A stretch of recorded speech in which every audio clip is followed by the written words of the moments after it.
Bien, alors on peut commencer par se présenter. Je m'appelle Timothée, voilà Louis.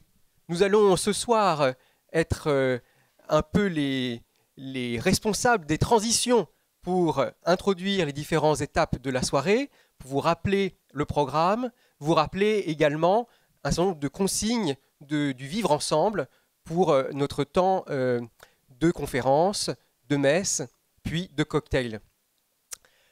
Comme vous l'avez certainement deviné, puisque vous avez assisté à la pièce de théâtre tout à l'heure, nous portons un nœud papillon, donc nous sommes jésuites. Voilà. Nous sommes scolastiques, étudiants au Centre-Sèvres, puisque scolastique, ça veut dire jésuites à l'école, et que notre école, pour quelques heures encore, s'appelle le Centre-Sèvres. Alors Timothée, il faut en profiter. On salue évidemment toutes les personnes qui sont avec nous dans cette salle, dans l'amphithéâtre Teilhard de Chardin, mais ils ne sont pas les seuls à nous avoir rejoints. Dans la salle Sommet de Lubac, dans la salle numéro 2, dans l'espace Jeannot, d'autres personnes nous suivent. Elles nous voient, on espère qu'elles nous entendent, mais nous ne les voyons pas, nous ne les entendons pas. Est-ce que dans la salle Sommet de Lubac, vous pouvez vous manifester, par exemple, en criant « Jésus » à 3. 1, 2, 3. Je crois qu'ils nous entendent. Plus fort. 1, 2, 3. Peut-être qu'ils ne nous entendent pas. Une personne de la technique viendra nous préciser cela.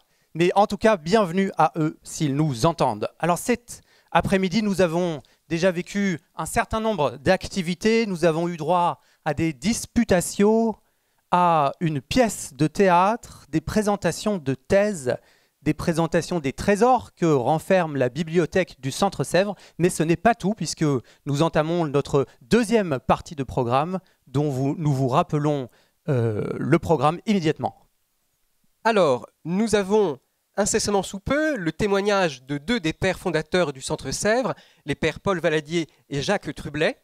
Nous aurons ensuite à 16h30 la messe à l'église Saint-Ignace, puis nous enchaînerons avec le dévoilement du nouveau nom et de la nouvelle identité visuelle du Centre-Sèvres à notre retour à 18h. Puis il y aura une intervention du cardinal Jean-Marc Aveline, puis une table ronde, et la soirée se terminera à 20h45 par l'ouverture du cocktail. Voilà.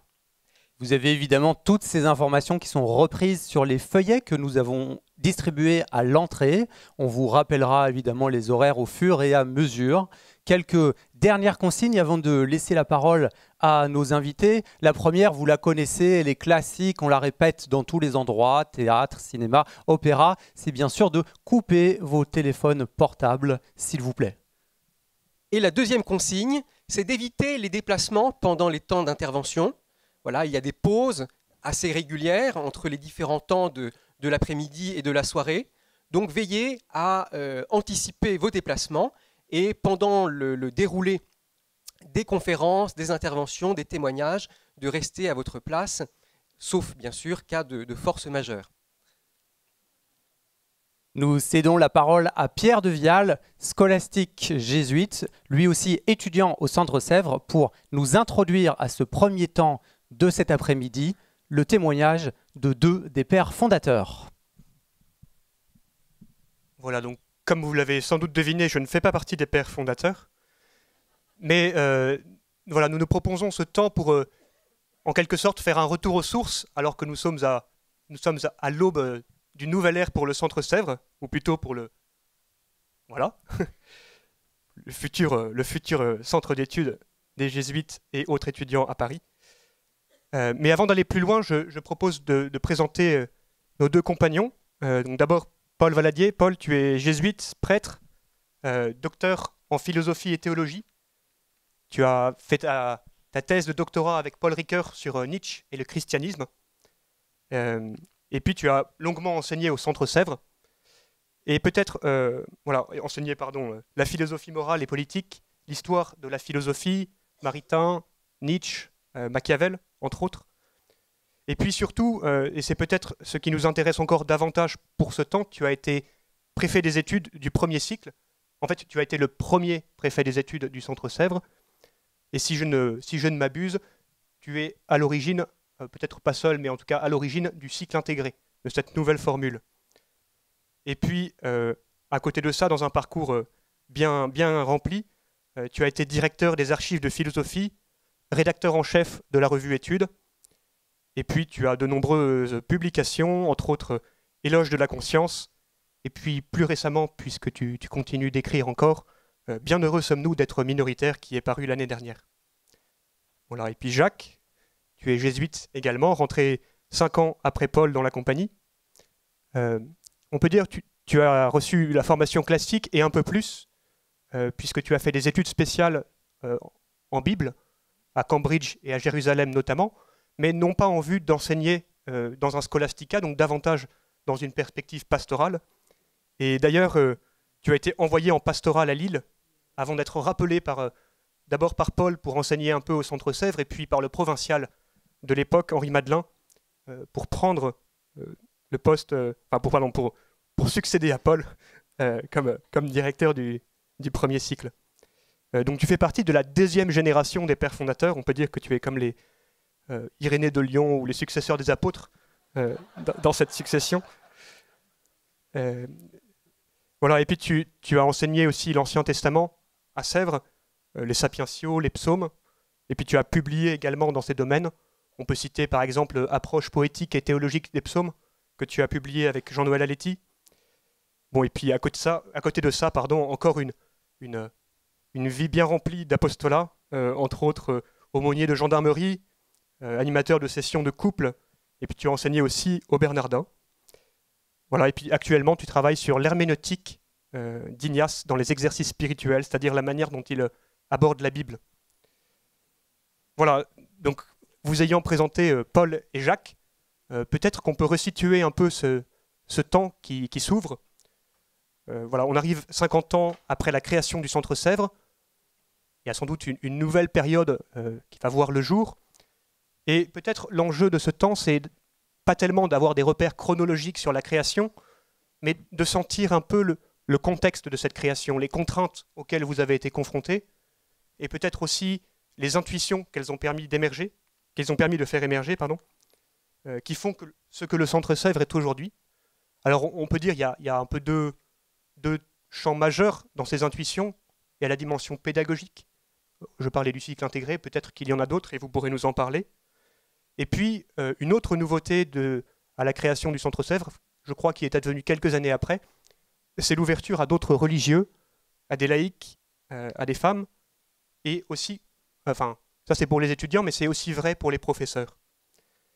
Et puis peut-être, et quand on en avait parlé avant ce temps, c'est intéressant de découvrir aussi comment la création du Centre Sèvres, ce n'est pas l'histoire d'une institution, mais ce sont d'abord des personnes qui se réunissent, qui créent, qui cherchent et qui tâtonnent. Et comment, d'une certaine manière, une solution qui se veut un peu roue de secours à l'époque, en fait, va durer pendant 50 ans, et plus, mais sous un autre nom. Voilà, donc je vous laisse la parole, d'abord à Paul, pour nous éclairer un peu là-dessus. Alors, merci Pierre, bonjour à chacune et à chacun d'entre vous. Comme chacun sait, le Centre Sèvres est né du rapprochement entre deux institutions, la faculté de théologie qui était à Lyon-Fourvière, la faculté de philosophie qui était à Chantilly. Mais le point sur lequel je voudrais insister, c'est que plutôt qu'un rapprochement entre institutions, je voudrais insister sur le fait qu'il s'agit d'un rapprochement entre philosophie, sciences humaines, mais disons faire bref, philosophie et théologie. Rapprochement et non pas confusion.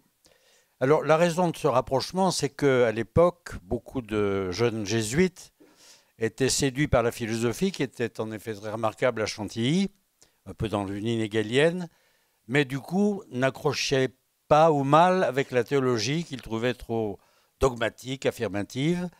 L'inverse étant aussi vrai, certains risquant de tomber dans le subjectivisme religieux, ce qui n'est pas non plus très heureux.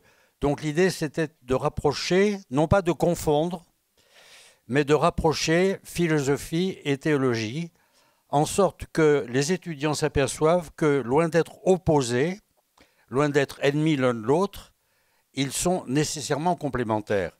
D'où la conception, je crois, qui a présidé au cycle intégré, et qui, je dirais, est en gros la conception du Centre Sèvres, c'est qu'il s'agit d'aborder quelques grandes questions qui concernent tous les hommes et les femmes, mais de montrer en quoi la réflexion philosophique apporte quelque chose de spécifique que n'apporte pas nécessairement l'approche théologique, qui elle-même apporte des choses à la raison. Donc le problème, c'est celui du rapport entre la raison, qu'il ne s'agit pas du tout de négliger dans une perspective un peu spiritualisante, parce que la raison nous est commune, et donc si nous voulons parler aux hommes et aux femmes de ce temps, il faut bien leur parler sur le terrain de la raison, mais que la théologie, c'est-à-dire la révélation chrétienne, biblique, apporte des éléments que la raison ne voit nécessairement pas et qu'elle enrichit par conséquent. Donc l'idée, c'était de prendre quelques grandes questions et de montrer que pour chacune d'entre elles, la raison et la foi ont quelque chose de spécifique à dire, apportent une perspective, un point de vue spécifique. Par exemple, l'idée de vérité qui constituait la première année. Il y a une approche philosophique de la vérité, il y a une approche théologique qui ne se recoupe pas exactement, mais qui se complète. Dieu, il y a une façon d'aborder rationnellement l'existence de Dieu qui n'est pas tout à fait celle de la Bible. Mais on pourrait dire aussi, évidemment, la morale, la vie humaine et chrétienne. La raison peut apporter des éléments pour la conduite des hommes. Il y a des perturbateurs, là, quelque part. Mais la révélation apporte aussi, le sermon sur la montagne, apporte aussi des éléments que un chrétien doit prendre en compte. On pourrait dire à nouveau l'histoire. L'histoire, la philosophie de l'histoire, n'est pas tout à fait la théologie de l'histoire. Donc je dirais ces quatre éléments peuvent être éclairés simultanément par la raison et par la foi. Et je dirais que c'est cela qui structurait, au fond, la perspective du cycle intégré. Alors je voudrais ajouter, comme spécifique du Centre Sèvres, les séminaires et le tutorat. Les séminaires. La grande idée, c'est qu'il ne s'agit pas d'aborder les auteurs 10 minutes sur Platon, 10 minutes sur Aristote, comme on fait quelquefois au baccalauréat, mais de rencontrer une grande pensée et de s'y enfoncer, c'est-à-dire de lire Platon, Kant, Saint-Irénée, Saint Thomas, non pas en 3 minutes, mais en passant des jours et des semaines à comprendre ce qu'ils ont dit pour pouvoir éventuellement prendre ses distances. Et je crois que ça, c'est formateur, non seulement pour découvrir ce que c'est qu'une problématique philosophique ou théologique, mais c'est formateur pour celui qui lit, car ça l'oblige à sortir des à peu près, des a priori, et de se confronter à une grande pensée, donc de susciter sa propre pensée. Et puis la deuxième chose qui, est, je crois, était une caractéristique, c'est le tutorat. Car on avait toujours affaire à des étudiants jésuites qui rentrent assez âgés, pour ne pas dire déjà grands-pères, et par conséquent qui ont déjà une formation, sont des juristes, sont des scientifiques, sont des littéraires. Il ne s'agit pas d'imposer à ces jeunes hommes un carcan tout fait de vérité donnée par l'Église. Il s'agit de les aider à entrer, à partir de ce qu'ils sont comme hommes, à entrer dans les perspectives de la philosophie et de la théologie. Et donc le rôle du tuteur, c'est à la fois de comprendre où en est le tutoré, l'étudiant, et de l'aider à entrer dans le parcours par ses voies à lui. D'où le côté personnalisé de la démarche qui me paraît tout à fait important. Ça ne veut pas dire qu'on tombe dans le subjectivisme. Il y a un parcours obligé, les 4 grands thèmes que je viens de dire, mais ce parcours doit être abordé en fonction de l'humanité même de ceux qui l'abordent.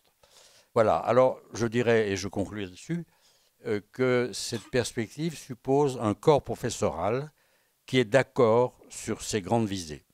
Et je crois que c'est un problème d'avenir parce que, au fur et à mesure qu'on renouvelle le corps professoral, ceux qui arrivent sont sûrement des gens très bien formés, tout à fait spécialistes d'Aristote ou d'Isaïe, mais rentrent-ils dans les perspectives. Il ne s'agit pas de revenir à des origines mythiques, mais il s'agit quand même de rentrer dans un certain esprit. Alors on peut souhaiter que ceux qui arrivent s'imprègnent peu à peu de cet esprit et espérer que le Centre Sèvres vive encore ad multos annos.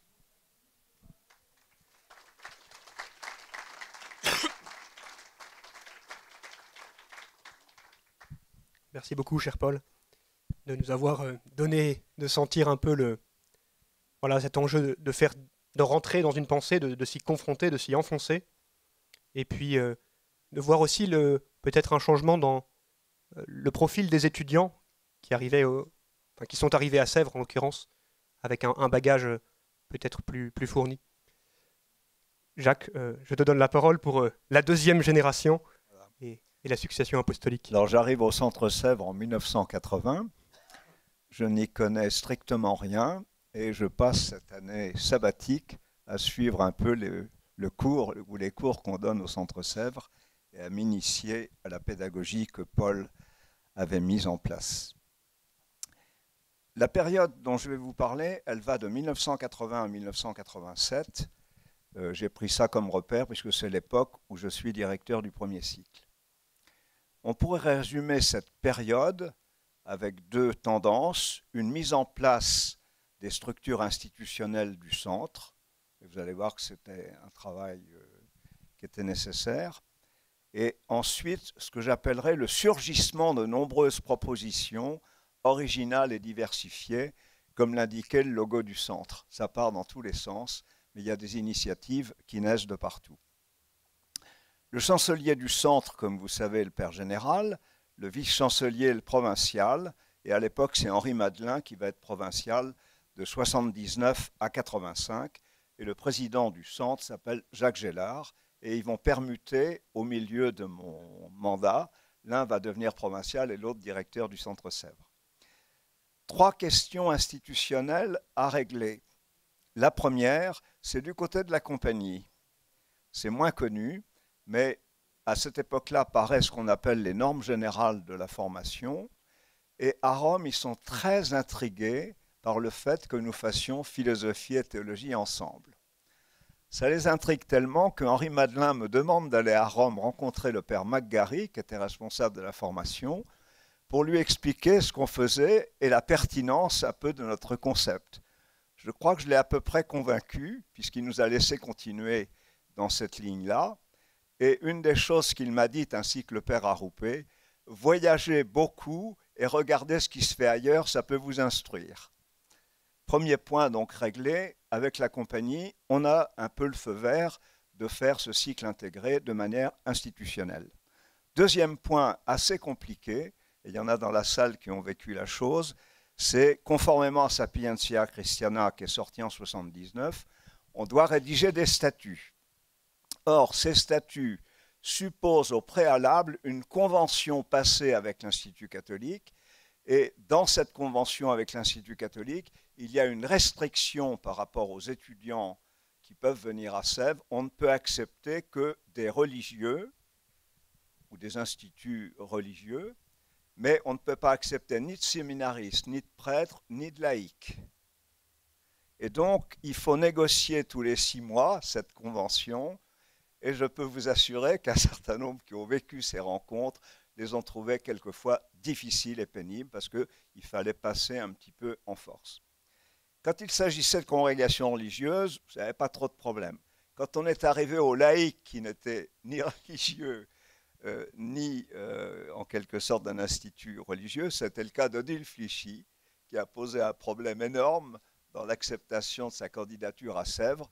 Là, ça a tiré un petit peu, mais on a réussi à montrer qu'elle était très liée à la compagnie par le lieu où elle enseignait.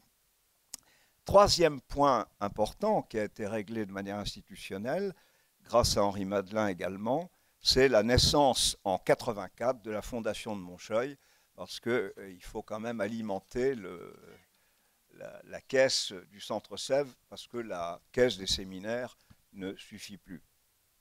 Deuxième point que je voudrais développer en quelques minutes, mais Paul a dit l'essentiel, c'est la question du premier cycle et du parcours intégré. Alors ce qu'il faut bien se mettre dans la tête, c'est que le parcours du Centre Sèvres dans le cycle intégré, il a d'abord une entorse par rapport à Sapientia Christiana, il ne dure que 4 ans, alors que ça devrait être 5 ans. Mais moi, je n'ai jamais urgé pour qu'on passe à 5 ans, c'est-à-dire à 10 semestres. Une grande partie de l'enseignement du Centre Sèvres, enfin du premier cycle, chaque corpus philosophique ou théologique ou exégétique, suit sa logique propre. C'est-à-dire, il y a des cours d'histoire de la philo, il y a des cours d'exégèse, et un certain nombre de questions, comme l'a dit Paul, des questions un peu tangentielles, vont être traitées dans ce qu'on appelle le parcours intégré, c'est-à-dire non pas parallèlement faire de la philo et de la théologie, mais faire dialoguer ensemble les philosophes et les théologiens. Ça, je crois que ça a été vraiment l'invention du Centre Sèvres, et je donnerai un exemple parmi d'autres. Par exemple, en première année, il va y avoir 6 mois à peu près d'introduction à la Bible, Ancien et Nouveau Testament, un cours de philosophie sur l'expérience et le langage, et un cours qui deviendra plus tard ce qu'on appellera la théologie fondamentale et qui dialogue. Et ce qui est très intéressant, c'est qu'à la fin des semestres, il y a une réunion commune de tous les étudiants et des profs qui ont fonctionné dans le module. Par exemple, en première année, on allait à Chartres passer un week-end et tout entre philosophes, théologiens, exégètes, eh bien, on analysait la cathédrale de Chartres. Ça, c'était pour la première année. Pour ce qui est des autres années, je vais simplement apporter quelque chose qui n'existait pas avant que j'arrive, mais je me suis beaucoup inspiré de ce qu'avait fait Paul Valadier sur, en particulier, le cours d'anthropologie et de morale. C'était d'intégrer également la Bible et les sciences humaines. Et j'ai créé un module qui s'appelait Sciences et création, où je faisais venir des scientifiques en dialogue avec des biblistes ou en dialogue avec des philosophes ou des théologiens pour traiter au fond la même question. Ça a été un peu ce que j'ai un peu apporté parce qu'il y avait pas mal de scientifiques parmi les étudiants et je pense qu'on pouvait honorer cette partie-là. Une des difficultés que j'ai rencontrées, j'en ai rencontré d'autres, mais au moins celle-là je la signale, ça a été d'une certaine façon le décalage qu'il pouvait y avoir entre, Paul y a fait allusion tout à l'heure, entre la philosophie qui tenait quand même la route et la théologie qui ressortait un petit peu les vieux traités de Fourvière et qui avait du mal à s'adapter un peu aux nouvelles problématiques. Ça m'a amené à chercher des professeurs, à en recruter et entre autres je suis allé chercher Joseph Moin et Abel Janière pour faire de la théologie et de la philosophie. Puis on manquait de professeurs, Paul est parti à la revue Études, je ne l'avais plus dans le staff pour enseigner, et donc il a fallu que je trouve des professeurs pour faire ça. Et il y a une rencontre que j'ai faite au col de l'Izoard, d'une charmante personne qui me parle un peu en faisant du ski de ce qu'elle faisait, et elle me dit qu'elle travaillait beaucoup la patristique. Alors je lui dis, ben, ça pourrait nous intéresser parce qu'à Sèvres, on n'a pas tellement de personnes à enseigner ça. Et ce fut la première fois qu'Isabelle Baucher a fait son entrée au Centre Sèvres. Et c'était le début d'une très longue carrière. Je terminerai par le troisième point, qui est tous les pôles qui vont se développer durant cette période-là. Le deuxième cycle est complètement réformé par Jean-Claude Guy, mais il ne peut pas aller jusqu'au bout car il meurt en 86. Il faut attendre 1985 pour assister à la naissance d'un troisième cycle, avec un premier thésard qui va passer sa thèse en 1988, qui est Michel Fédoux. Une thèse absolument remarquable et à laquelle j'ai pu assister. Jacques Gellard et Henri Madelin, tous les deux, vont stimuler la création de ce qui va devenir des départements. Mais les départements ne vont prendre forme que beaucoup plus tard. Mais il y a déjà un enseignement d'éthique biomédicale. On est un peu les premiers à faire ça dans la ville de Paris. Et dès 1983, Patrick Verspiren travaille à cela et le département sera formé en 1985. Avant ce département d'éthique biomédicale, il y avait eu le département fondé par Jean-Claude Guy, vie religieuse. Il ne voulait pas de vie religieuse et spiritualité, il voulait spiritualité et vie religieuse, SVR. C'était très important de mettre la spiritualité en tête. C'est un des premiers départements qui a été créé. Le département d'esthétique également sera fondé beaucoup plus tard, en 1999, mais il y a déjà des prestations littérature, art plastique, cinéma, bon, et ça attire beaucoup de monde. Et puis il faudrait parler aussi de la fondation, enfin de l'Institut Ricci qui collabore avec nous. Voilà en quelques lignes ce que je pouvais dire sur ce qui s'est passé durant ces années-là, mais une floraison extraordinaire de propositions, et si je puis dire, pour terminer, un public, on remplit les amphis à cette époque-là sans problème et sans faire trop de pub. Ça, c'est étonnant. On répond à une demande. Je crois que c'était ça, on pourra en discuter. Merci. Merci, cher Jacques.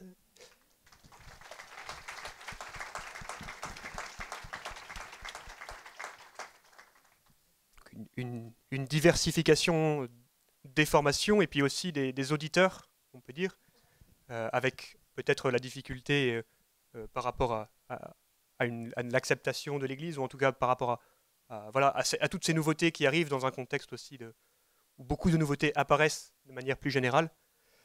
On va passer à un temps de questions. Alors, je suis désolé, ce sont des questions qui sont préparées par les étudiants à qui je vais donner la parole et donc qui vont nous permettre de continuer à enrichir ce retour aux sources pour mieux comprendre d'où nous venons et peut-être où nous pouvons aller. Je donne la parole à Mathieu, Laure et Emmanuel. On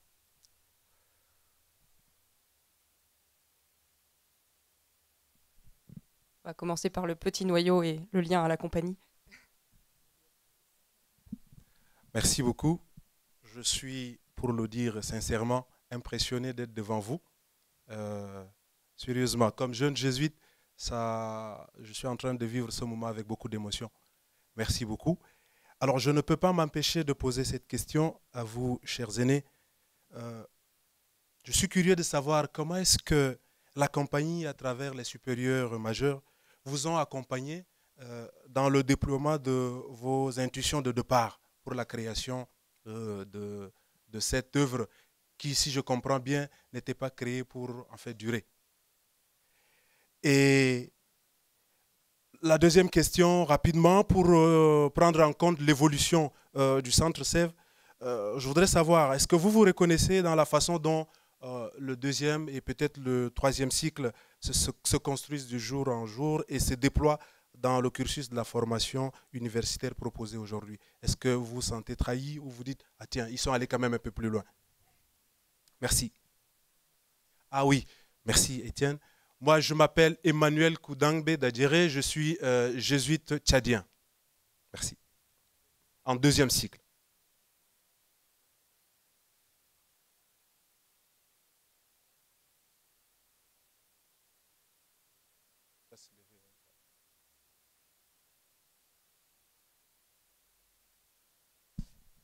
Voilà, bon, première question, si j'ai bien compris. Est-ce que la compagnie nous a aidés? La compagnie, c'est des hommes et donc des supérieurs. Alors, il y en a de très bons, il y en a d'un peu moins bons. Nous avons eu la chance de tomber sur un homme, je peux dire, exceptionnel, qui était le père André Coste. Et le père André Coste, qui avait été supérieur de Fourvière, connaissait très bien les problèmes de cette maison, et il était provincial à ce moment-là. Et c'est lui qui nous a beaucoup encouragés à faire ce que nous faisions. Et je dirais que sans l'énergie, le dynamisme, la poigne de Coste, nous ne serions pas là. Parce qu'il faut bien voir quand même que tout ne baignait pas dans l'huile, hein. Il y avait des oppositions fortes, ne serait-ce que déplacer Fourvière, c'était un monument Fourvière. Hein. Il y avait, bon, donc venir à Paris, mais du côté de Paris aussi, voir arriver de nouvelles facultés, ça n'a pas plu à tout le monde, vous voyez ce que je veux dire. Donc, on peut rendre hommage ici en passant au père dominicain Dominique Dubarle, qui était grand ami du père Sommet, et c'est grâce à lui que Chantilly a pu venir rue Blomet, avant qu'on fonde même le Centre Sèvres. Donc je dirais, oui, je crois que la compagnie nous a quand même beaucoup aidés. Même s'il y avait des oppositions, mais on avait un supérieur qui était, le père Coste à nouveau, qui était conscient des enjeux et qui a joué carte sur table, tout à fait, en jouant à la confiance. Et je pense qu'à Rome, il en était de même. Alors, oui, avant l'époque difficile qu'on a connue avec Jean-Paul II et le père des Désarts et tout ça, à OP. Oui, non, moi, ce qui m'a frappé en relisant les archives, c'est comment le père Madelin s'est démené comme il a pu pour négocier, entre autres, le rapport à la Cato, qui était un peu compliqué. Et moi, honnêtement, il m'a toujours encouragé dans la voie où j'étais, même si je rencontrais quelques difficultés, pas simplement avec les étudiants, ça c'est normal, mais quand même le staff professoral n'était pas totalement aussi uni qu'on pourrait l'imaginer. Enfin, c'est comme à l'époque des juges un peu, hein, c'est-à-dire que donc il y a eu quand même il y avait des tensions, il ne faut pas le cacher, mais je pense que la plupart de ceux qui ont participé à la création du centre ont joué le jeu. Mais ce n'était pas forcément toujours très simple, non.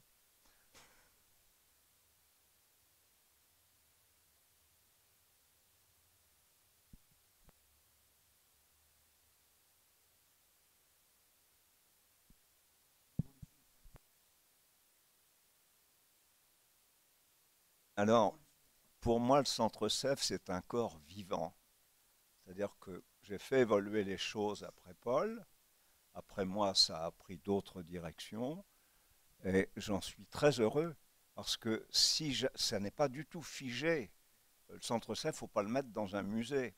C'est un corps vivant. Donc nécessairement, il y a des choses qui naissent, des choses qui meurent, des choses qui se transforment, avec lesquelles moi je me sens moins en affinité sur un certain nombre de points.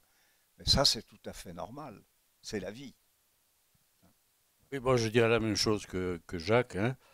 Euh, Moi je crois qu'on c'est un organisme vivant, mais que je connais moins bien maintenant, parce que je crois une chose très importante, c'est qu'il faut quand même savoir décrocher, ne pas rester lié à ce qu'on a fondé, créé, mais prendre ses distances et laisser aux nouvelles générations de prendre leurs responsabilités. Et je crois, pourtant que je sente, le centre CEF continue à exister dans le même esprit. Mais évidemment, ça évolue avec le temps. Les problèmes ne sont plus les mêmes, les gens ne sont plus les mêmes, etc. Les problématiques changent. Donc il est normal que les choses bougent.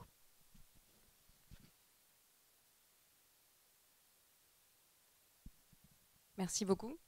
Je m'appelle Laure, je suis sœur auxiliatrice et étudiante en 3e année du cycle intégré. Et je vais rebondir en fait sur ce que vous venez de dire. Si j'ai bien compris, à la Fondation, il y a une intuition forte pour fonder le cycle intégré, le dialogue philosophie et théologie, qu'on vit encore aujourd'hui. Mais ça a été fondé, il me semble, en rassemblant 2 facultés jésuites. Et est-ce que dès le début, vous aviez pensé à l'ouverture qu'on voit aujourd'hui? Aujourd'hui, le Centre Sèvres, il y a le cycle intégré, mais il y a beaucoup plus. Il y a les diplômes universitaires, le cycle Croire et Comprendre. Et finalement, les statistiques, c'est 35% d'étudiants jésuites, donc une proportion inférieure à la moitié. Et de même pour le personnel et les enseignants. Donc la question, elle est double par rapport à cette ouverture du Centre Sèvres, tant sur le plan académique, qui se spécialise dans les DU, dans le cycle Croire et Comprendre, que sur le plan des étudiants et du personnel, donc sur le plan humain, qui s'est ouvert à l'internationalité, aux laïcs, non jésuites en tout cas, et étudiants et personnel. Est-ce que vous pouvez revenir sur ces éléments-là, s'il vous plaît? Non, je crois qu'il faut dire qu'au départ, c'était quelque chose de très petit, hein, puisque comme l'a dit Jacques tout à l'heure, ce n'était ouvert que pratiquement aux jeunes jésuites, c'est-à-dire un public minime. Et ce qui est surprenant, c'est l'efflorescence. Ça s'est développé au-delà même de ce qu'on pouvait penser. Parce que beaucoup de gens au départ nous disaient « Oui, bon, bah, le centre CEF, ça va tenir 4-5 ans, et puis ça va s'effondrer. » Bah, au bout de 50 ans, ça continue. Donc je crois qu'au départ, c'était tout à fait minime. Et on envisageait, on ne pouvait pas institutionnellement envisager un gros développement. Mais les choses, peu à peu, se mettent en place, bougent, les gens découvrent autre chose que s'ils croyaient. Et donc, c'est la fécondité même d'une semence qui peu à peu donne des fruits. Parmi les choses que m'avait demandé Henri Madelin, c'était de vendre notre concept de parcours intégré. J'ai circulé pas mal dans le monde hein, pour en parler, dans les réunions européennes de formateurs, etc.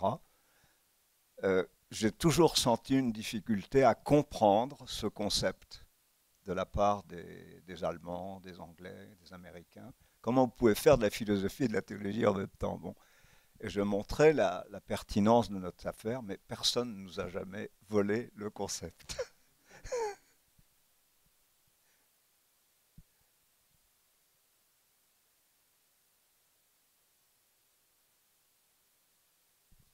Moi, je m'appelle Mathieu Bignet, donc je suis scolastique jésuite aussi en troisième année. Et je suis aussi coordinateur du bureau des étudiants au Centre Sèvres. Et chaque année, avec le bureau des étudiants, on essaye d'organiser euh, différentes rencontres entre facultés catholiques à Paris. Donc il y a une rencontre avec la Catho, il y a eu des rencontres sportives aussi avec l'IPT, l'Institut protestant de théologie. Et moi, ma question était plutôt du coup de ce côté-là de quand le Centre Sèvres est fondé quelque part, il y a déjà une offre à Paris en termes de théologie chrétienne qui est assez importante. Il y a le séminaire des Carmes, il y a la Catho, il y a donc l'IPT, il y a l'Institut Saint-Serge. En philosophie, il y a aussi bien sûr il y a la Sorbonne qui est là, puis toute l'offre à Paris. Et donc comment est-ce qu'on pense un peu cette insertion du Centre Sèvres dans cet écosystème-là, en fait, quelque part. Est-ce qu'il y a est-ce que à ce moment-là, quelque part, le Centre Sèvres se sent une mission d'église spécifique? Est-ce que ça répond à un besoin et que finalement on découvre les choses ensuite?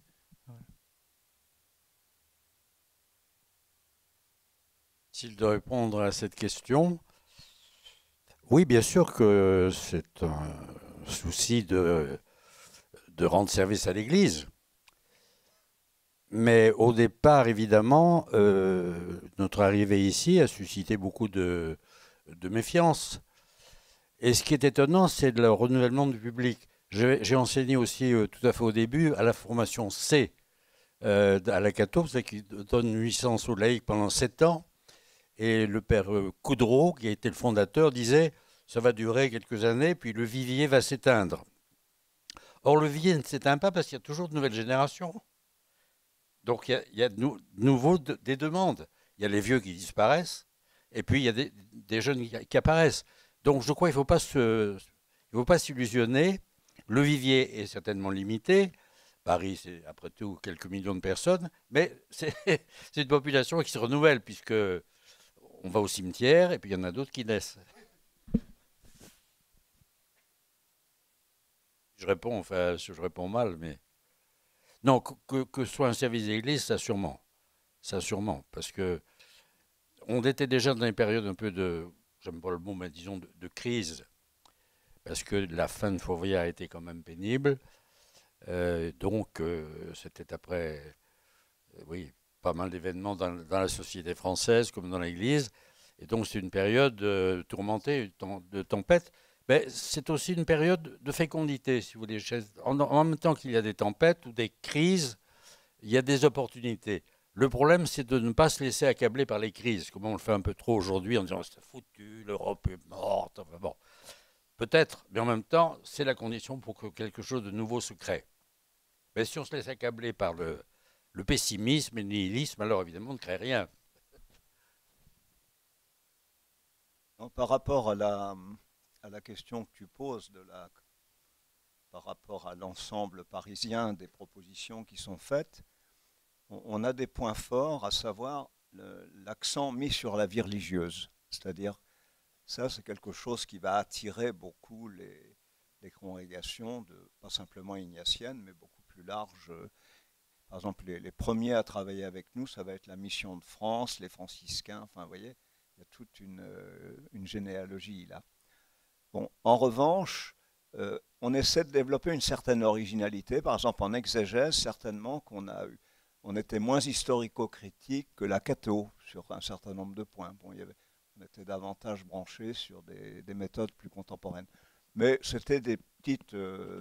c'était même pas des divergences, c'était simplement des points davantage accentués qu'on essayait de développer ici. Et puis, on avait aussi tout le rapport à la psychanalyse, qui a eu une certaine importance dans la maison avec les sessions Vasse, Paul Beauchamp, etc. Enfin, c'était quand même un dialogue très intéressant qui attirait une foule de personnes. Et très peu branché sur la religion. C'est-à-dire ça a attiré. Moi, j'ai eu dans mes cours d'Ancien Testament, enfin dans cet amphi, des gens qui travaillaient au Canard enchaîné ou qui étaient francs-macs. Enfin, je veux dire, ils s'intéressaient culturellement à la Bible ou à la théologie. Ça, c'était une demande assez nouvelle qu'on a eu à gérer.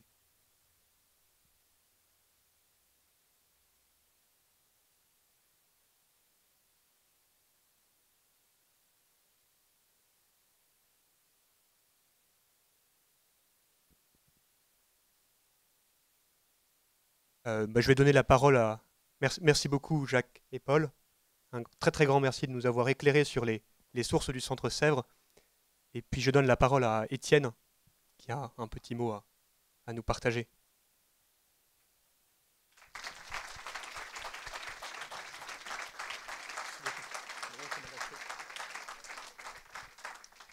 Voilà, mais moi je veux tout simplement vous dire un très très grand merci parce que j'ai trouvé tout à fait passionnant de vous entendre.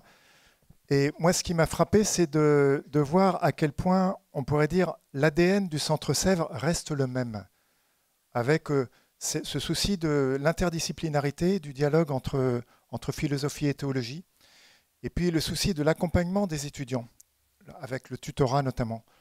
On aurait pu parler aussi de la manière de faire passer les examens, qui est tout à fait sui generis au Centre Sèvres, et qui demande, entre parenthèses, pour les enseignants, pas mal de souplesse et d'ouverture. Parce qu'un bibliste doit pouvoir faire passer un étudiant, enfin, pouvoir assister à un examen dans lequel l'étudiant répondra à une question de philo ou de théologie. Et voilà. Donc ça demande de la part des enseignants une grande disposition à cette ouverture-là. Mais je pense que ça marche. Et alors, vous posiez la question à un moment donné, et alors du côté des jeunes générations d'enseignants, est-ce qu'ils prennent le virus? Je crois qu'on peut dire que oui. Voilà. Du côté des... Alors on prend aussi les moyens pour ça. Et il y a des matinées de formation pédagogique et il y a aussi chaque année un week-end. Les enseignants passent tout un week-end ensemble, depuis le vendredi soir jusqu'au dimanche après le déjeuner. Et je pense que ça, c'est très très important aussi pour cultiver les liens entre les enseignants, pas seulement au plan académique, mais aussi des liens d'estime mutuelle et d'amitié et de connaissance mutuelle. Voilà. Je crois qu'on est vraiment heureux de continuer à travailler dans votre sillage. Et encore une fois, un très très grand merci.